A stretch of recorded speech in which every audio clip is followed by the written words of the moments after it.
कंपन्यांच्या अधिकाऱ्यांची बैठक घेतली. त्यांना नुकसान भरपाईपोटी योग्य तो मोबदला शेतकऱ्यांना देण्यास सांगितला.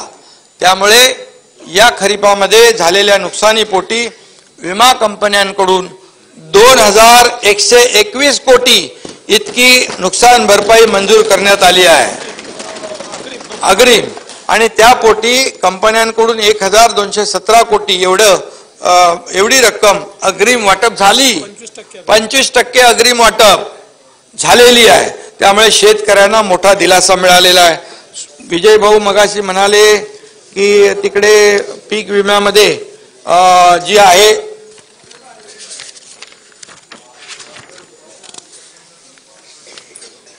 हे कुठलं नाव सांगितलं ना तुम्ही राठोडचं, यवतमाळ मधला दिलीप वामन राठोड या शेतकऱ्याबाबत आपण या ठिकाणी सभागृह माहिती जी दिली त्याची वस्तुस्थिती वेगळी आहे. दिलीप वामन राठोड या शेतकऱ्याचे एकूण 3 अर्ज होते.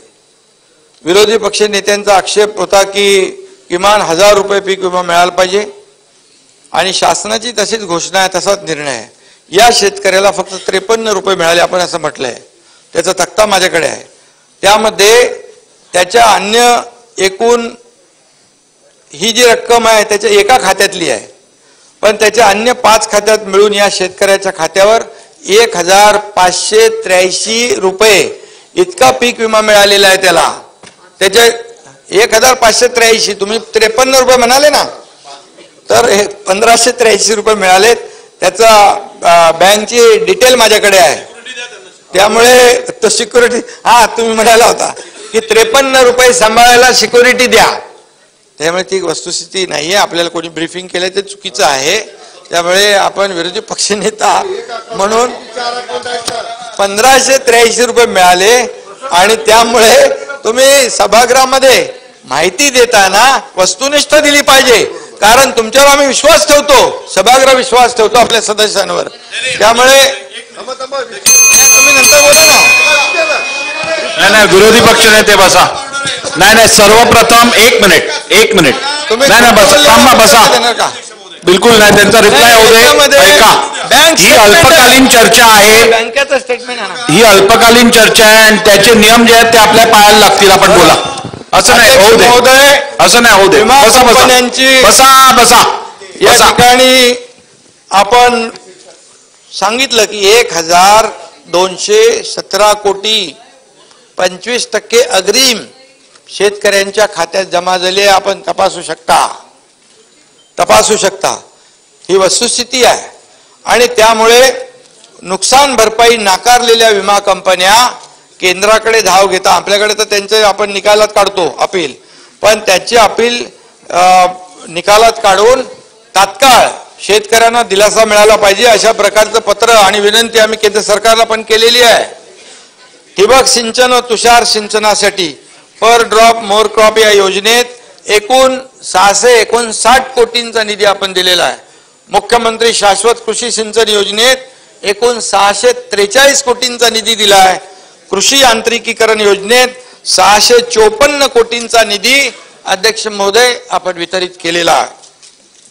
याचबरोबर अध्यक्ष महोदय, नानाजी देशमुख कृषी संजीवनी योजना या आधीच्या सरकारने या योजनेकडे साफ दुर्लक्ष केलं होतं. का तर केवळ नानाजी देशमुख हे जनसंघाचे आहेत म्हणून. अरे योजना ज्या आहेत त्या शेतकऱ्यांसाठी आहेत, शेतकऱ्यांच्या हितासाठी आहे. याच्यात कुठं राजकारण करायचं. आणि म्हणून एवढंच सांगतो, शेतकऱ्यांच्या हितासाठी कोणी काहीतरी अशोकराव तुम्ही पण तुम्हाला लागलं का तिकडचं. आणि त्यामुळे आपण आपल्या खिशातून देत नाही. हे पैसे शेतकऱ्यांचे आहेत, हे जनतेचे पैसे आहेत. त्यामुळे त्याचा वापर जनतेच्या हितासाठी झाला पाहिजे. सरकारकडचा हा पैसा जनतेचा आहे. त्यामुळे मला एवढंच सांगायचं आहे, जे काही आपण राजकारण करायला खूप वाव आहे आपल्याला, तसं राजकारण आता अधिवेशनामध्ये रोज पायऱ्यांवर करता बाहेरही होत आहे. काही लोक फक्त बोलण्यासाठी इकडे येतात, अधिवेशनामध्ये टीका करून परत जातात. हेही मला माहित आहे, पण ते जाऊ द्या. आणि त्यामुळे राजकारणासाठी अनेक विषय आहेत अध्यक्ष महोदय, पण केवळ स्वतःच्या कद्रू वृत्तीमुळे आपल्या बळीराजाचं नुकसान होता कामा नये, हे मी या ठिकाणी मुद्दाम सांगू इच्छितो. आणि ज्या वेळेस तो बळीराजा जेव्हा प्रश्न विचारेल तेव्हा पळताबोळी सगळ्यांची थोडी होईल, हा देखील विचार आपल्याला करण्याची आवश्यकता आहे. आम्ही नानाजी देशमुख कृषी संजीवनी योजनेला आता पुन्हा गती दिलेली आहे. पहिल्या टप्प्यातील 4,000 कोटी रुपयांचा निधी वाढवून आता 5,469 कोटी रुपये एवढा केला आहे.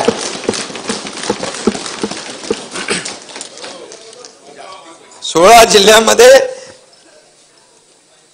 ही योजना राबवण्यात येते. दुसऱ्या टप्प्यासाठी जयंतराव चाललंय 6,000 कोटी रुपये खर्च येणार असून, तुम्ही सभागृहात नसला की मजा येत नाही आहे तेच म्हणून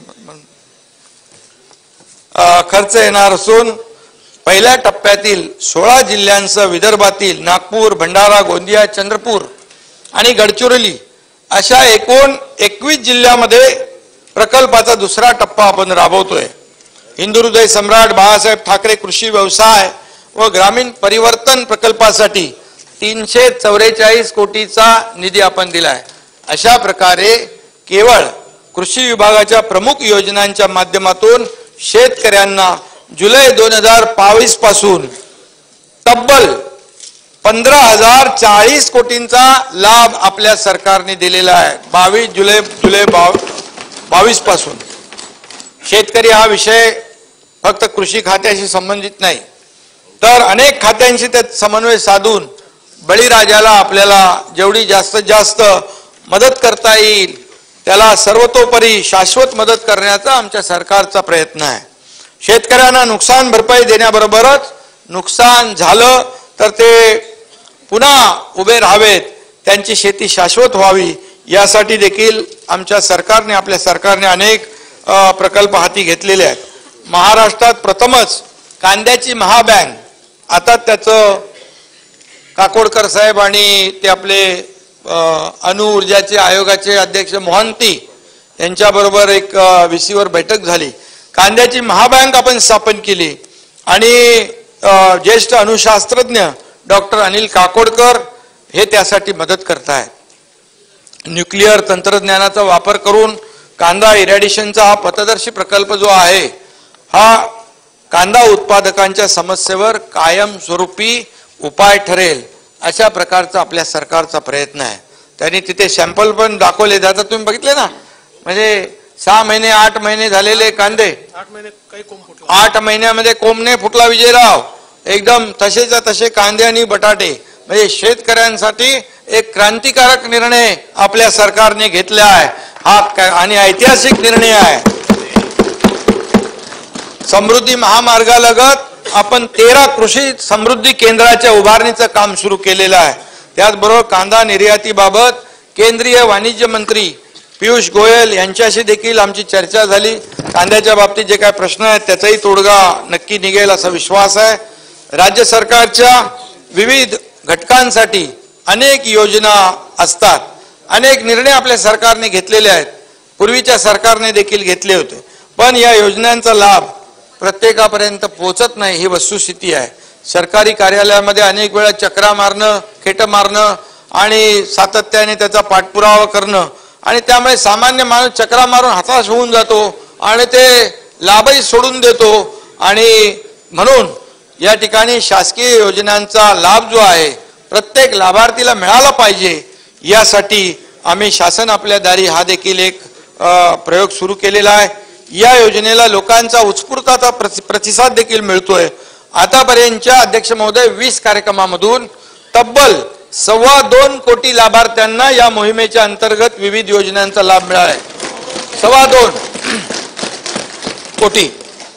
कृषी विभागाच्या वेगवेगळ्या योजनांच्या माध्यमातून विजयराव 2,37,250 शेतकऱ्यांना ट्रॅक्टर, कीटकनाशक फवारणी, ड्रोन, शेतीची अवजारं देण्यात आलेली आहेत. आणि त्याचबरोबर या मोहिमेद्वारे आतापर्यंत शेतकऱ्यांना 1,000 कोटीपेक्षा जास्त रुपयांच्या अनुदानाचं देखील वाटप करण्यात आले विविध योजनांमधून.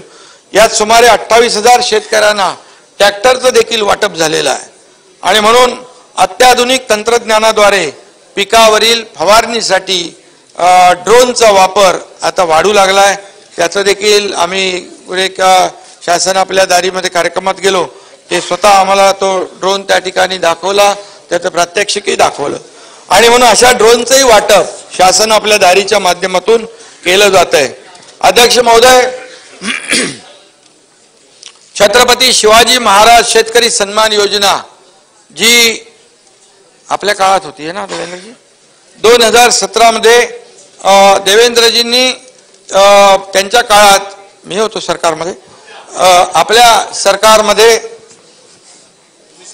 हा सुनील बोलतोय आपल्या सरकारमध्ये, हा, तर 44 लाख शेतकऱ्यांना 18,762 कोटी इतका कर्जमाफीचा लाभ त्यावेळेस दिला होता.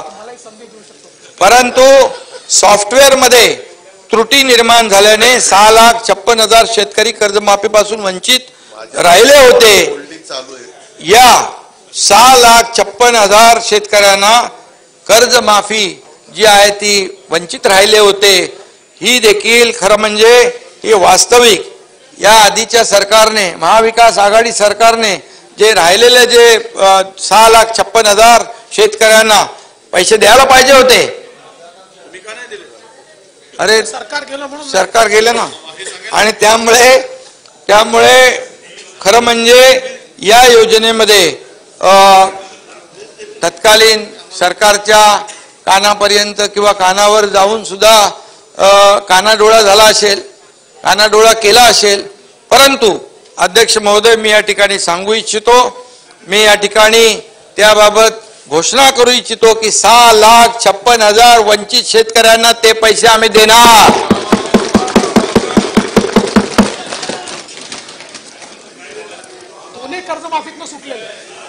वास्तविक या आधीच्या सरकारने 2.5 वर्षाच्या काळात ती जबाबदारी घ्यायला पाहिजे होती.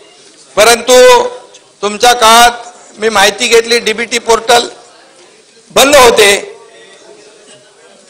युबीटीच्या काळात डीबीटी बंद होते.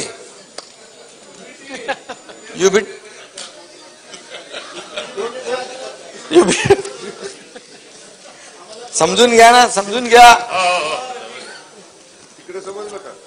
आणि का बंद होते ते मलाही कळलं नाही, आपल्यालाही कळलं नाही. कळलं असेल तर सांगा.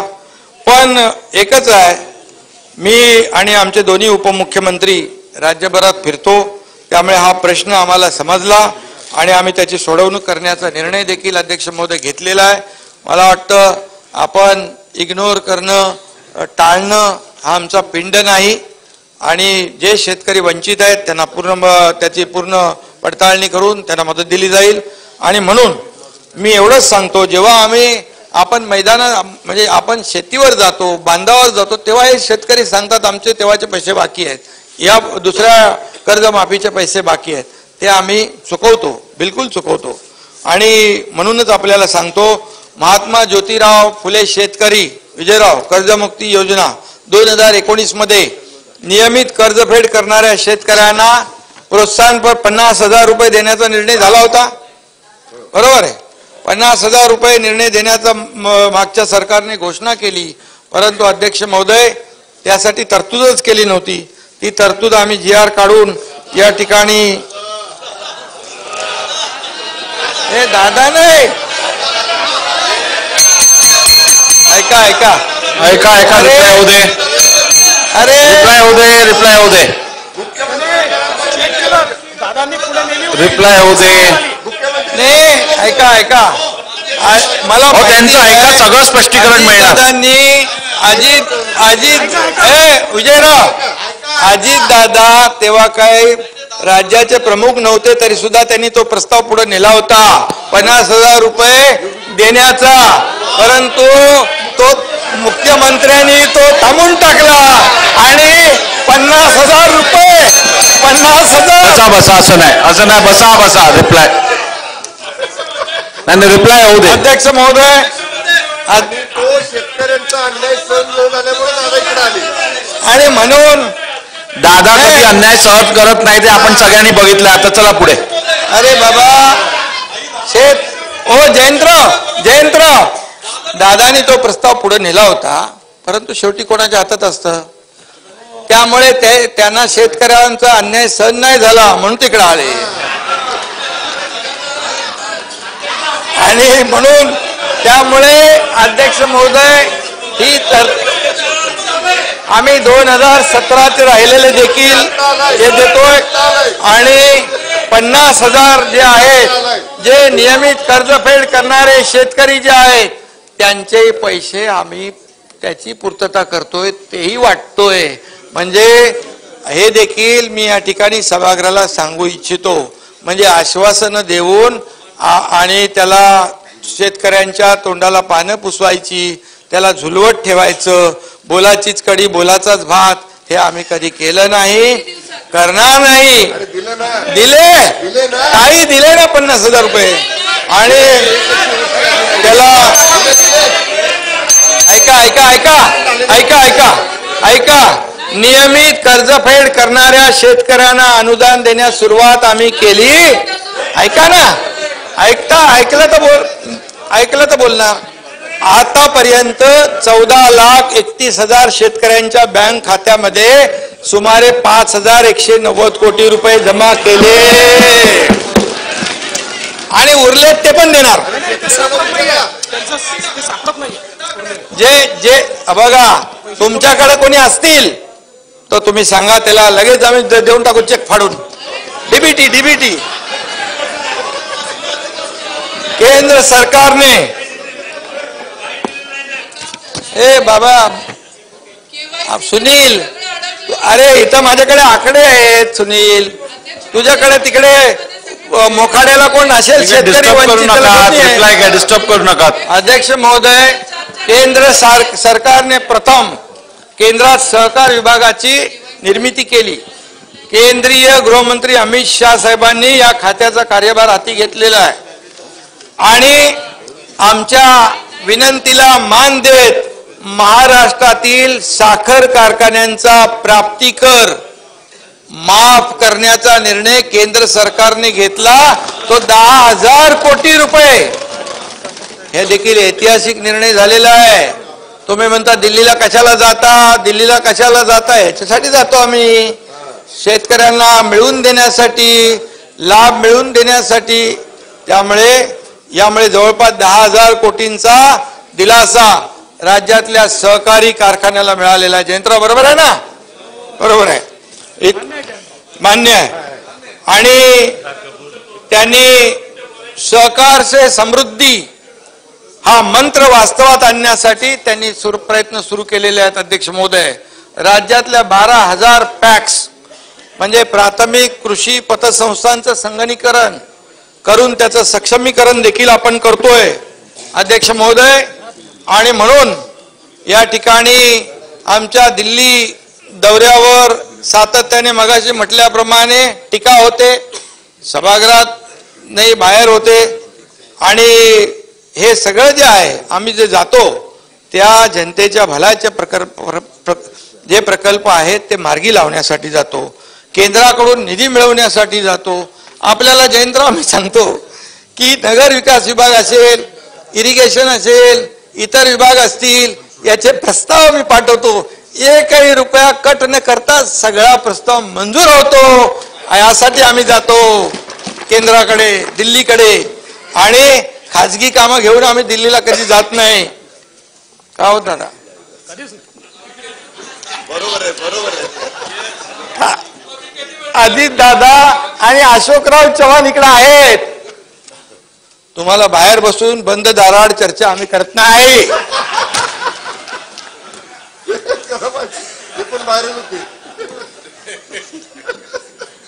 जे करतो ते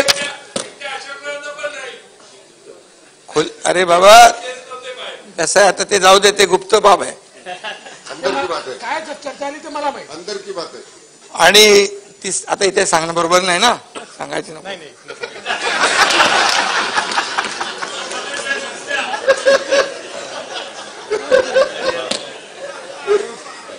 नंतर कधीतरी सांगू. सगळं एकदम सांगितलं तर प्रॉब्लेम सगळं पोतडीतून एक एक बाहेर काढू. भरपूर आहे, भरपूर आमच्याकडे आहे, पण एक संयम आहे. पण संयम कसा आहे, थोडा एक सहनशीलतेचा पण एक मर्यादा असते प्रत्येकाला. सहनशीलतेच्या पलीकडे गेल्यानंतर सगळ्यात मग. अध्यक्ष महोदय, पीक कर्जासाठी शेतकऱ्यांना पूर्वी अनेक अडचणी यायच्या. प्रामुख्याने त्यांचा सिबिल रेकॉर्ड जो आहे तो तितकासा चांगला नसल्याने बँका कर्ज देताना हात आखडता घ्यायच्या. आमच्या सरकारने बँकांना स्पष्ट नानाभाऊ सूचना केलेल्या आहेत. शेतकऱ्यांना कर्ज मंजूर करताना सिबिलचा जास्ती विचार करू नका. अरे ऐकत कसं नाही, ऐकले ना, दिले पैसे 25% अग्रिम द्यायला काय, कसं काय, सरकारचं काय ऐकत नाही. आणि बँकांनी सकारात्मक प्रतिसाद दिलेला आहे नानाभाऊ. 2021 मध्ये कर्ज वाटपाचं जे प्रमाण 73% होतं ते आता 85% पर्यंत गेलेलं आहे आपल्या सरकारच्या याच्यामध्ये. त्यामुळे 2023च्या खरीप हंगामामध्ये अध्यक्ष महोदय सप्टेंबर अखेर 41,221 कोटी रुपयांचं कर्ज वाटप झालंय. दिले नसते तर कसं झालं सर नानाभाऊ. रब्बी हंगामासाठी देखील 3,55,000 शेतकऱ्यांना 3,516 कोटीचं पीक कर्ज वाटप सुरू केलंय. बँकांनी 64% टार्गेट पूर्ण केलेलं आहे. उर्वरित देखील पूर्ण करतील. माहिती घ्या, आकडे मी जे बोललो तर चॅलेंज करा. अध्यक्ष महोदय, 3 लाखापर्यंत पीक कर्जाची संपूर्ण परतफेड केली तर शेतकऱ्यास 3% व्याज सवलत अनुदान दिलं जातं.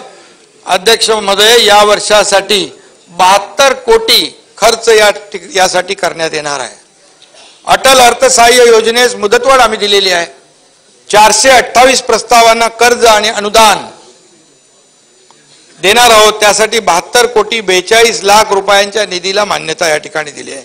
बुलढाणा, परळी वैजनाथ, नांदेड, सोयगाव येथे शासकीय कृषी महाविद्यालय स्थापन करण्याचा निर्णय आपल्या सरकारने घेतला आहे.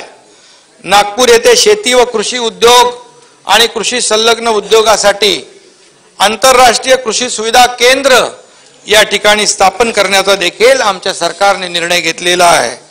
त्याचबरोबर अध्यक्ष महोदय,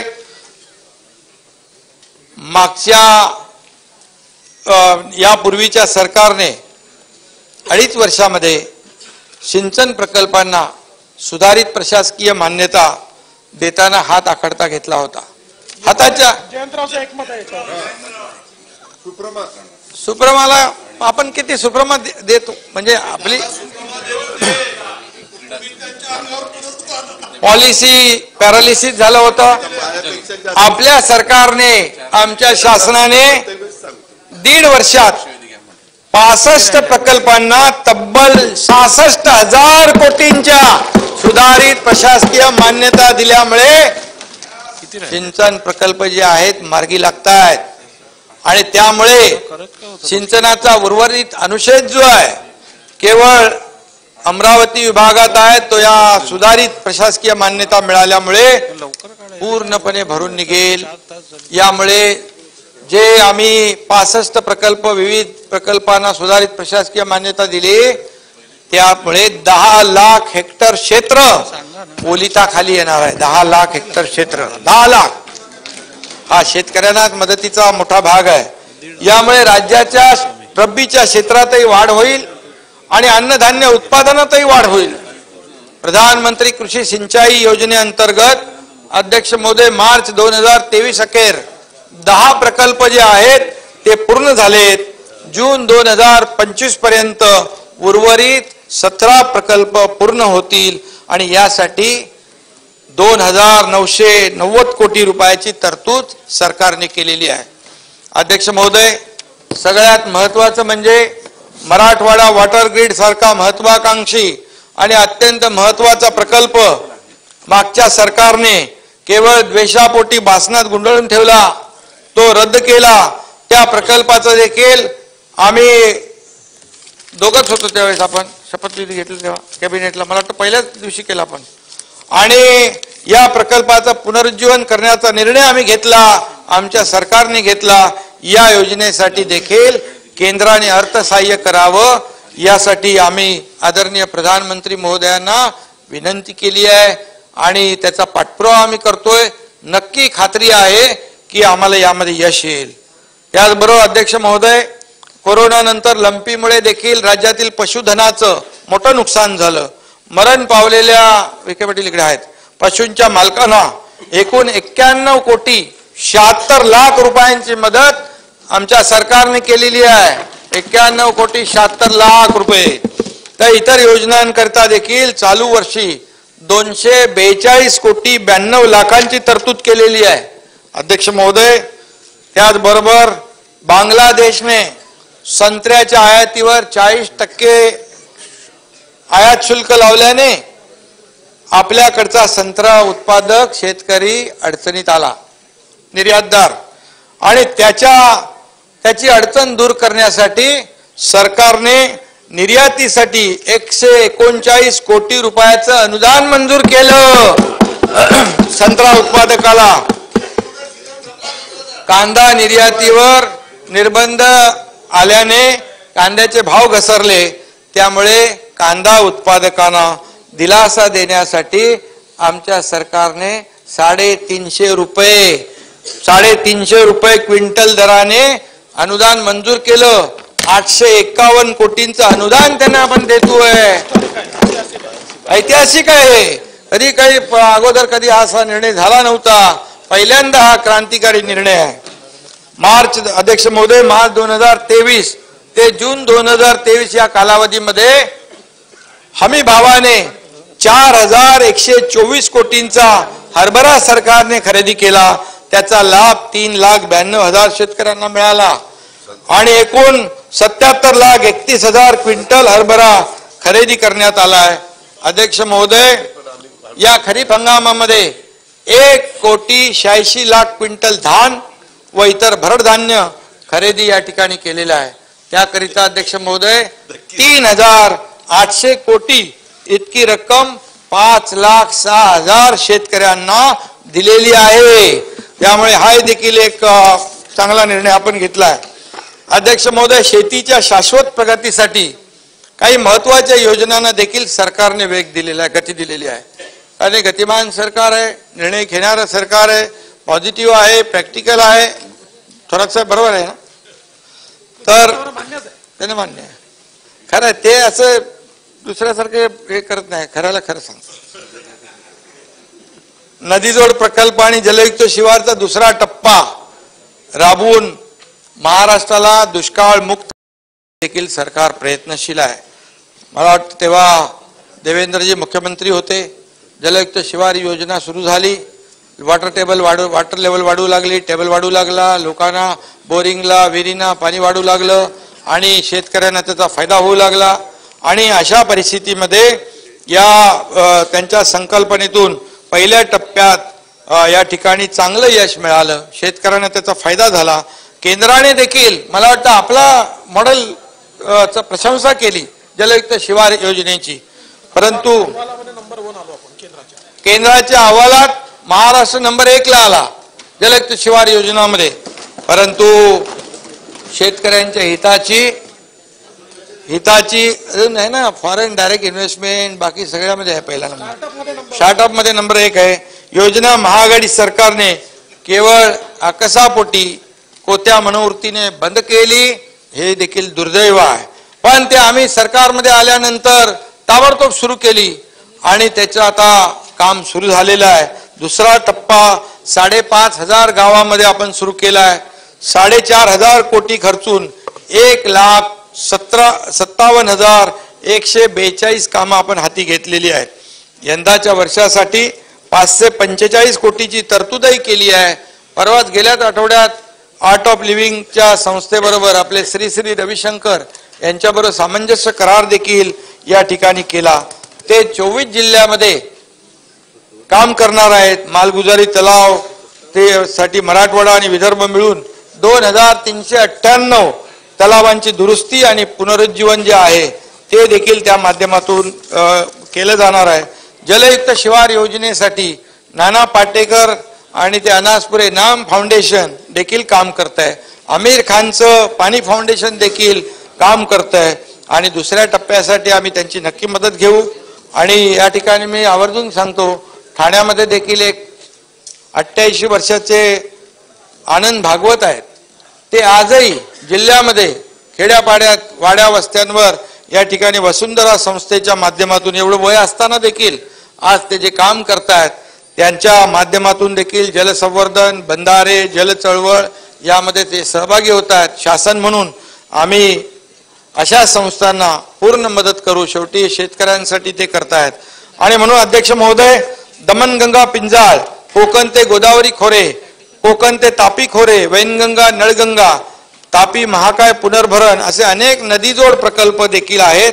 ते सरकार त्याच्यावर देखील काम करते आणि भविष्यामध्ये त्यामुळे महाराष्ट्र दुष्काळ मुक्त होण्यासाठी मोठी मदत होईल. अध्यक्ष महोदय, गोपीनाथ मुंडे अपघात विमा योजनेच्या पूर्वीच्या सरकारमध्ये ती जवळपास बंदच झाली होती, ती पुन्हा सुरू केली आणि 120 कोटींची तरतूद त्यासाठी केलेली आहे. आणि विम्यावरून ते आपण अनुदानावर आणलेली आहे. हा देखील बदल आपण केलेला आहे आणि आतापर्यंत त्यांना 35 कोटीचा लाभही दिलेला आहे. आणि त्याचबरोबर जे अध्यक्ष महोदय, आदरणीय प्रधानमंत्री महोदयांचं जे आहे मिलेट इयर, मिलेटला प्रोत्साहन देण्याच्या संदर्भात मिलेटची व्हॅल्यू चेन विकसित करण्यासाठी 200 कोटींची देखील आपल्या सरकारने तरतूद केलेली आहे. विद्यार्थ्यांच्या माध्यान्ह पोषण आहारामध्ये मिलेटचा समावेश करण्याचा देखील विचार आहे. हळद संशोधन व प्रशिक्षण जे केंद्र आहे हिंगोली जिल्ह्यामध्ये, हिंदू हृदय सम्राट बाळासाहेब ठाकरे हळद संशोधन केंद्रासाठी यावर्षी 11 कोटी निधी दिला आहे. गेल्या वर्षी 10 कोटी निधी दिला होता. आतापर्यंत 9 कोटी 63 लाख खर्च झाला आहे. हे देखील या ठिकाणी मी आपल्याला सांगू इच्छितो. उमरखेड, धिवरवाडी, तळेगाव, इसारवाडी, चांदूर बाजार अशा 5 ठिकाणी या सिट्रस इस्टेट उभारण्यात येत आहेत. रोगमुक्त व दर्जेदार संत्र्याचं उत्पादन या ठिकाणी घेण्यात येईल आणि त्यासाठी नक्कीच याचा फायदा होईल. अध्यक्ष महोदय, मागेल त्याला शेततळचा विस्तार आपण करतोय. मागे त्याला फळबाग, मागेल त्याला ठिबक सिंचन आणि मागेल त्याला शेततळ्याचे अस्तरीकरण आणि मागेल त्याला आधुनिक पेरणी यंत्र, कॉटन श्रेडर, त्यासाठी देखील आपण अध्यक्ष महोदय 1000 कोटी यावर्षी त्याची तरतूद केलेली आहे. 1000 कोटी रुपये शेतकऱ्यांच्या या सर्व कामासाठी आपण देणार आहोत. आणि त्याचबरोबर एकूण 116 कृषी उत्पन्न बाजार समित्यांमध्ये राष्ट्रसंत तुकडोजी महाराज शेतकरी भवन बांधण्यात येणार आहे विजयराव. आणि सध्याच्या शेतकरी भवनांची पण दुरुस्ती केली जाणार आहे आणि यासाठी 132 कोटी 48 लाख रुपये त्यासाठी खर्चाची तरतूद आपण केलेली आहे. याशिवाय भाऊसाहेब फुंडकर फळबाग लागवड योजना, महाराष्ट्र एग्री बिझनेस नेटवर्क, संत्रा प्रक्रिया, काजू फळपीक विकासासाठी बोर्डाची आपण स्थापना केली.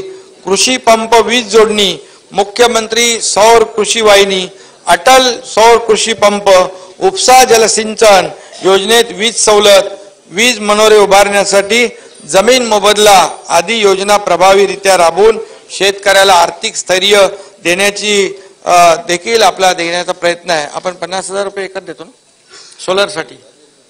सोलर योजनेसाठी देखील जी नापिकी जमीन आहे ती 50,000 रुपये एकरी विजय भाऊ त्याला भाडं, वार्षिक भाडं म्हणजे वार्षिक भाड्याने आपण 50,000 रुपयांनी घेतो. हेक्टर असेल तर 1.25 लाख रुपये त्या शेतकऱ्याला वर्षाला भाडं मिळणार. ही योजना देखील आपल्या सरकारने चालू केलेली आहे. आणि म्हणून अध्यक्ष महोदय, महाराष्ट्रामध्ये शेतकरी आत्महत्या हा अतिशय गंभीर विषय आहे आणि एकाही शेतकऱ्याने आत्महत्या केली तरी ती खरं म्हणजे आपल्या सगळ्यांसाठी दुःखदच आहे. आणि म्हणूनच शेतकरी आत्महत्या रोखण्यासाठी, कमी करण्यासाठी जो आपला टास्क फोर्स आहे त्याचं पुनर्गठन करण्याचा देखील आपण निर्णय घेतला आहे. त्याच्यामध्ये जे काही आणखी काही करता येईल, काउन्सिलिंग असेल, काय जे ज्या तज्ज्ञ लोकांची मदत त्यामध्ये घेता येईल ते देखील आपण या ठिकाणी करणार आहोत. त्याचाही निर्णय आपण घेतला आहे. आपल्या शेतीला शाश्वत शेतीकडे कसं नेता येईल, राज्यातील शेती उत्पादन वाढवण्यासाठी काय करता येईल, अवकाळी पाऊस आला किंवा दुष्काळ पडला तर शेतीचं नुकसान होणार नाही असं शेतीचं मॉडेल कसं विकसित करता येईल यासाठी हा टास्क फोर्स काम करेल आणि मला वाटतं शासनाचा पूर्ण त्यामध्ये एक पाठपुरावा असेल आणि गांभीर्याने शासन त्यासाठी शेतकऱ्यांसाठी काम करेल। त्याबरोबर कृषी पर्यटनाला चालना देऊन अधिक शेतकऱ्यांना कृषी पर्यटन विकसित करण्यासाठी प्रोत्साहन आणि मार्गदर्शन करण्यासाठी देखील हा टास्क फोर्स काम करेल आणि त्यांना त्यापासून परावृत्त कसं करता येईल यासाठी प्रयत्न करेल। अध्यक्ष महोदय, वसंतराव नाईक शेतकरी स्वावलंबन मिशनला अधिक सक्षम करण्याचाही निर्णय आपल्या सरकारने घेतलेला आहे। सततची नापिकी, कर्जबाजारीपणा, कर्ज परतफेडीचा तगादा, त्यामुळे निर्माण होणारा ताणतणाव जो आहे आदी कारणामुळे शेतकरी आत्महत्या करतो आणि त्यासाठी या विषयावर काम करणारे समुपदेशक असतील, ज्येष्ठ संपादक असतील, निवृत्त पोलीस अधिकारी असतील, कृषी विद्यापीठांचे प्राध्यापक असतील, स्वयंसेवी संस्था असतील, सामाजिक कार्यकर्ते असतील, कीर्तनकार असतील, अशा सर्वांची मदत यामध्ये सरकार घेईल आणि त्यावर प्रभावीपणे अंमलबजावणी करेल। त्याचबरोबर अध्यक्ष महोदय, गेल्या 1.5 वर्षामध्ये दुष्काळ असेल, अतिवृष्टी असेल, अवकाळी असेल, पूर असेल, गारपीट असेल, प्रत्येक आपत्तीत संकटामध्ये आमचं सरकार शेतकऱ्यांच्या पाठीशी खंबीरपणे उभं राहिलेलं आहे आणि वेळोवेळी मदत दिलेली आहे। कोणी आतापर्यंत झाली नसेल एवढी विक्रमी मदत आपण करतोय। आणि अध्यक्ष महोदय, मगाशी मी म्हटलं की तब्बल 44,000 कोटी रुपये आमचं सरकार कृषी क्षेत्रासाठी आणि शेतकऱ्यांना सक्षम करण्यासाठी खर्च करणार आहे। 44,000 कोटी सगळं तुम्हाला देतो डिटेल। जुलै 2022 पासून म्हणजे गेल्या फक्त 18 महिन्यात शेतकऱ्यांसाठी जो भरीव निधी खर्च करीत आहोत तो बघा मी आपल्याला सांगतो। जयंतराव, मदत पुनर्वसन विभागाच्या माध्यमातून 14,891 कोटी रुपये, कृषी विभागाच्या माध्यमातून 15,040 कोटी रुपये, सहकार विभागातून 5,190 कोटी रुपये, पणनमधून 5,114 कोटी रुपये, अन्न व नागरी पुरवठा 3,800 कोटी रुपये, पशुसंवर्धन 243 कोटी रुपये, अशा रीतीने तब्बल 44,000 कोटींपेक्षा जास्त खर्च आम्ही शेतकऱ्यांसाठी करतोय। त्याला मी काय पॅकेज वगैरे म्हणणार नाही, कारण ही आमची जबाबदारी आहे। कारण शेतकरी हा मायबाप आहे, आपल्या अर्थव्यवस्थेचा कणा आहे, तो अन्नदाता आहे। आम्ही कुठेही गेलो तरी नेहमी सांगतो, देवाकडे गेलो, कुठे दर्शनाला गेलो, बळीराजावरचं संकट दूर कर, बळीराजाला चांगले दिवस येऊ दे, बळीराजाच्या आयुष्यामध्ये त्याच्या जीवनामध्ये सुख समृद्धी आनंद येऊ दे, असंच मागत असतो आम्ही। आणि म्हणून अध्यक्ष महोदय, या ठिकाणी कृषी क्षेत्राचा विकास जर वाढवण्यासाठी यापेक्षाही जास्त निधी लागला विजय भाऊ तरी सुद्धा त्याची तरतूद केली जाईल, त्याची कुठेही हात आखडता घेतला जाणार नाही। अशा विविध मार्गाने शेतकऱ्यांना खंबीरपणे उभं करण्याचं आमचा सातत्याने प्रयत्न सुरू आहे आणि म्हणून यामध्ये कुठेही राजकारण कुणी आणता कामा नये। आपण सगळेजण सत्ताधारी आणि विरोधी पक्ष मिळून एकत्र येऊन शेतकऱ्यांचं घर सावरूया, त्याच्यामध्ये आत्मविश्वास निर्माण करूया आणि त्याच्यामध्ये त्याला उभं करण्याचं काम करूया। शेतकरी बांधवांनाही माझी विनंती आहे अध्यक्ष महोदय, धीर सोडू नका, खचून जाऊ नका। शासन सदैव तुमच्या पाठीशी उभा आहे, तुमच्या सोबत आहे। आत्महत्या करून आपल्या पोराबाळांना, आपल्या कुटुंबाला वाऱ्यावर सोडू नका। मी यापूर्वी असं निवेदन विनंती केली होती, ही माझी शेतकऱ्यांना हात जोडून विनंती आहे। ज्येष्ठ कवी इंद्रजित भालेराव यांनी म्हटलंय, अध्यक्ष महोदय, शेतामध्ये माझी खोप, तिला बोराटीची झाप, तिथं राबतो कष्टतो माझा शेतकरी बाप।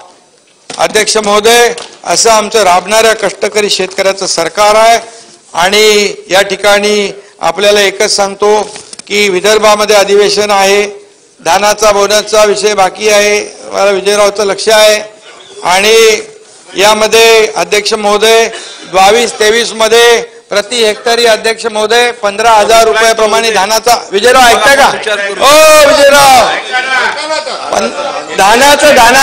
धानाचं 22-23 ला प्रति हेक्टरी 15,000 प्रमाणे धानाचा बोनस आपण दिला होता. यामध्ये 4,80,000 शेतकऱ्यांना लाभ मिळाला होता. सदरचा लाभ प्रति शेतकरी जास्तीत जास्त 2 हेक्टर पर्यंत देण्यात आला होता. त्यासाठी 823 कोटी रुपये वाटप केले होते. आणि यावर्षी अंदाजे 5 लाख शेतकऱ्यांना प्रति हेक्टरी 2 हेक्टरच्या मर्यादेत 15च्या ऐवजी 20,000 रुपये बोनस जाहीर करण्यात येत आहे.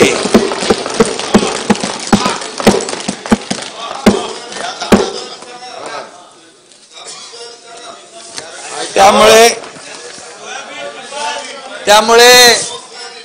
तुमच्यापेक्षा जास्त 1,000 कोटी रुपयांची तरतूद केली आहे. आणि अध्यक्ष महोदय, आता एक शेवटचा आहे.